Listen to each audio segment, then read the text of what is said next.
Okay, unsere Freunde, wir haben etwas für die Deutschen. Ich habe einen Eindruck, dass die Deutschen haben Angst, nach Serbien zu reisen. Vielleicht überhaupt nach dem Balkan. Sie denken, es ist sicherer in der EU zu bleiben, wir brauchen nicht da. Ich weiß nicht, warum ist das so. Hast du eine Idee? Nee, leider habe ich keine Idee. Ich bin seit 2015 schon in Serbien, mit Sicherheit schon das 10. Mal jetzt. Und meistens auch mit Alec unterwegs, egal ob offizielle Touren oder inoffizielle Touren, wie jetzt einfach mal so ein bisschen neue Routen scouten. Also ich kann es eigentlich jedem nur empfehlen. Wer auch mal ein bisschen außerhalb der Bürokratie unterwegs sein will, mal was anderes sehen. Deine Einreise dieses Mal war problemlos? Ja, ich bin diesmal über die große Grenze, nicht über diese kleinen Border. Das war eine Sache von 5 Minuten diesmal. Also das war echt super. Und ich glaube, es ist viel schwieriger, zurück nach Deutschland zu kommen, wie nach Serbien rein zu. Das ist jedes Mal ein Krampf. Ja, also das haben Sie gehört. Sie können entspannt nach Serbien kommen, ohne Sorgen. Ja, Ich kann es nur empfehlen. danke Marco.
Also das ist Buschkraft, aber mit Auto. Und die Buschkraftleute, sie glauben nicht in Autos. Also Marco, wie findest du die Strecken in diese ersten 3 Tage von der Erkundung von den serbischen Karpaten? Ja, so wie es aussieht, sind viele Routen von denen ja dieses Jahr noch gar nicht befahren worden. So viele Bäume, die von dem harten Winter da noch über den Wegen, über den Tracks lagen. Ich denke mal, dass wir jetzt wirklich dieses Jahr die Ersten sind. Und von daher war es natürlich extrem spannend, sehr viel neu zu sehen, zu entdecken, auch für mich, obwohl ich relativ oft in Serbien unterwegs bin. Und ich kann es jedem nur empfehlen. Gerade die ersten Touren sind natürlich die spannendsten, wenn man gar nicht weiß, was auf einen zukommt. Wobei auch die Touren, die danach folgen, gegen Mitte, Ende des Jahres, sind natürlich super schön, weil es einfach von der Landschaft her was ganz anderes ist. Ich war mittlerweile, glaube ich, schon zu allen 4 Jahreszeiten mal in Serbien unterwegs und teilweise erkennt man die Tracks gar nicht wieder zwischen Frühjahr und Sommer beziehungsweise zwischen Herbst und Winter. Also die Unterschiede sind schon extrem und extrem schön. Man sollte das wirklich mal zu allen Jahreszeiten erleben. Ja, wie findest du diese Steinbogen, die wir heute gesehen haben? Oh, so gut, dass ich schon zum 3. Mal da war. Also ich habe wirklich schon oft gesehen und auch die Kupfermine, die Copper Mine und das ganze Flair drumherum extrem schön. Viel Natur, sehr wenig Menschen und wenn man Menschen begegnet, egal wo, ob im Wald oder in der Stadt, die sind alle super freundlich. Heute haben wir sogar Holzfäller mal von einer ganz entlegenen Straße wegscheuchen müssen mit ihrem großen 6x6. Ich weiß genau, in Deutschland wäre das ein riesengroßes Theater gewesen. Und hier haben sie mir gleich ihren LKW erklärt, russisches Modell, deutscher Motor drin. Man durfte sich mal reinsetzen. Super, also selten so viel Freundlichkeit erlebt. Ja, also Russisch mit Deutsch, diese Tage, das geht nicht zusammen. Ach, Aber in Serbien geht alles. man sollte vielleicht nicht gar so viel Theater immer um alles machen Ja. und einfach ja, das Beste draus machen.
also jetzt ist es März, Ende März und es ist in die Nächte noch sehr, sehr kalt, unter Null.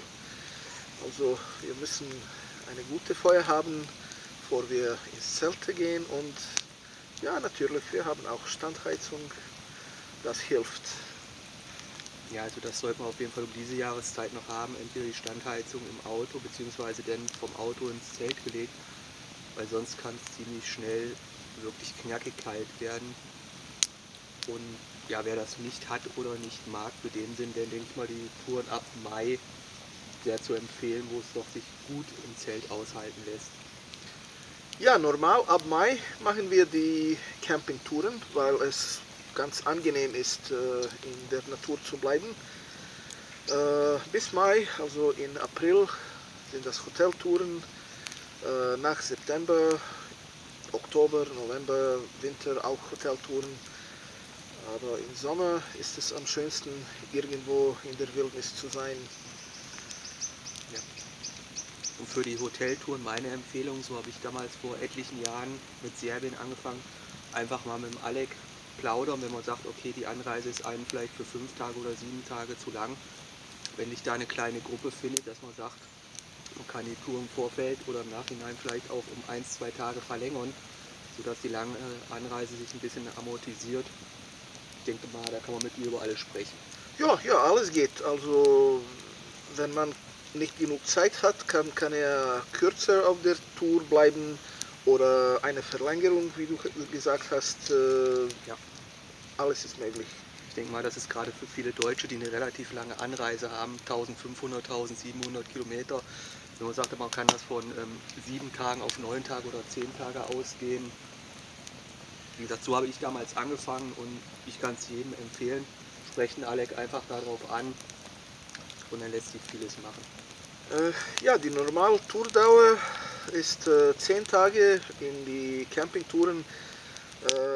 Ich denke, es lohnt sich einfach nicht, so eine lange Reise zu machen, nur um 5 oder 6 Tage auf dem Balkan zu bleiben, weil da gibt es wirklich sehr, sehr viel, das man sehen kann.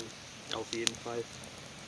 Wie gesagt, das am besten zu allen 4 Jahreszeiten mal probieren, um einfach auch die Unterschiede kennenzulernen und die unterschiedlichen Landschaften genießen zu können.